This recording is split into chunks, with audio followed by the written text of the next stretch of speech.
Bonjour et bienvenue dans Info Épidémie, qui est la nouvelle série du Center for Africa's Resilience to Epidemic Care à l'Institut Pasteur de Dakar. Alors, chaque épisode va vous apporter des informations claires et fiables sur les maladies infectieuses qui circulent au Sénégal et dans la région. Pour ce tout premier numéro, nous recevons le docteur Moussa Moïse Diagne, qui est responsable du séquençage génomique et responsable adjoint des activités de diagnostic des arbovirus et des fièvres hémorragiques virales à l'Institut Pasteur de Dakar. Alors aujourd'hui, nous faisons le point sur 3 maladies qui attirent particulièrement l'attention. La fièvre de la vallée du Rift, la dengue et le Mpox, anciennement appelé la variole du singe. Docteur Diagne, bonjour. Bonjour, Demain. Alors, quel est le rôle de l'Institut Pasteur de Dakar dans la surveillance des maladies infectieuses? Merci beaucoup, Demba. L'Institut Pasteur de Dakar travaille main dans la main avec le ministère de la Santé et de l'hygiène publique pour renforcer la détection, la compréhension et le suivi des pathogènes. Nous apportons donc un appui scientifique et technique en ce qui concerne le diagnostic, le séquençage génomique, mais également la formation et les conseils en vue des appuis du ministère. Merci pour ces précisions, docteur. Parlons maintenant d'une maladie qui inquiète particulièrement les éleveurs et les autorités sanitaires, la fièvre de la vallée du Rift. Que révèlent vos dernières analyses, docteur Moussa Moïse Diagne? Oui, comme vous l'avez dit, la fièvre de la vallée du Rift touche principalement les animaux, mais peut aussi infecter les humains. C'est ce qui est arrivé récemment dans cette épidémie qui touche actuellement le pays. Et nos analyses récentes ont montré que le virus responsable de l'épidémie actuelle, à partir d'elle est déjà présente au Sénégal depuis au mois 2020, et non à une souche importée. On a effectivement des mutations qui montrent une micro-évolution. Mais au moins, l'information est importante car elle confirme que nos outils diagnostiques restent efficaces. Nous travaillons actuellement en coordination avec le ministère de la Santé pour relier les données génétiques, entomologiques et environnementales afin d'identifier plutôt les zones à risque et d'orienter la prévention. Donc, c'est un travail de routine qui est fait avec des équipes du terrain, du laboratoire et donc des autorités du ministère. Très bien.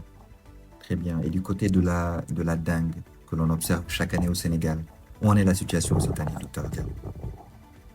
Effectivement, la dengue est restée endémique dans notre pays. Elle revient chaque saison des pluies, portée par les moustiques du genre Aedes notamment, et qui sont très adaptés notamment aux environnements urbains.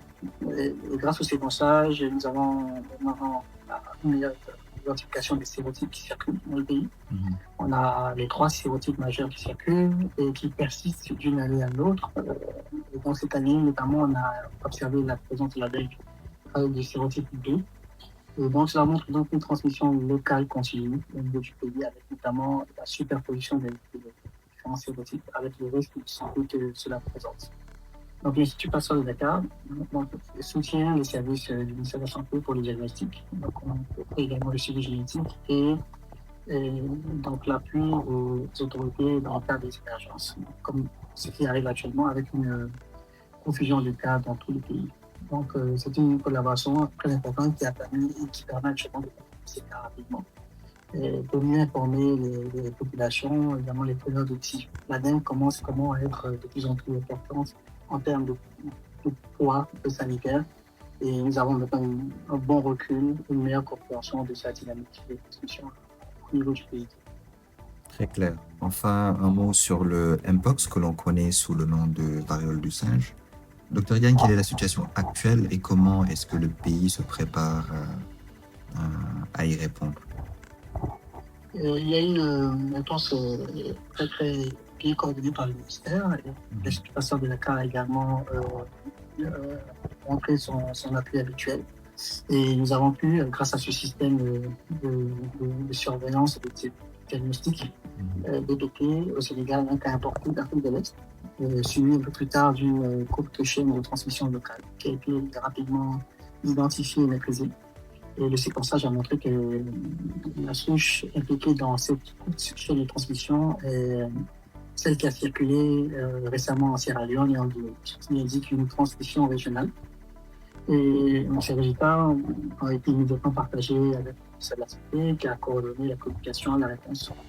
Donc, c'est un excellent exemple de coopération entre laboratoires, autorités sanitaires et partenaires régionaux pour protéger la population. Et donc là, la situation est relativement bien maîtrisée au niveau du pays.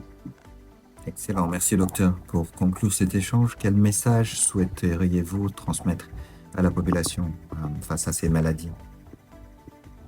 Donc, ces virus, donc, le fièvre d'Aviaire, la dengue ou l'mpox, rappellent l'importance de la vigilance collective. Mhm. Donc, la science seule ne suffit pas, il faut aussi être mobilisé. Donc, il faut mobiliser la mobilisation des acteurs de santé, mais aussi des citoyens. Donc, c'est grâce à la collaboration qu'on a avec le ministère de la Santé, l'Institut Pasteur de Dakar et tous les autres preneurs de décisions que notre pays dispose aujourd'hui d'un dispositif solide, capable de détecter pour prendre en route et de réagir efficacement. Donc, je dirais qu'en un mot, c'est ensemble, donc chercheurs, autorités et communautés, que nous pouvons renforcer la santé publique et commune des épidémies. Parfait. Merci beaucoup, Dr. Diagne, pour ces éclairages précieux. Merci. Vous venez d'écouter Info Épidémie, une production du CARE à l'Institut Pasteur de Dakar pour mieux comprendre, prévenir et réagir face aux menaces épidémiques. Rendez-vous très bientôt pour un nouvel épisode consacré à la santé publique et à la résilience en Afrique.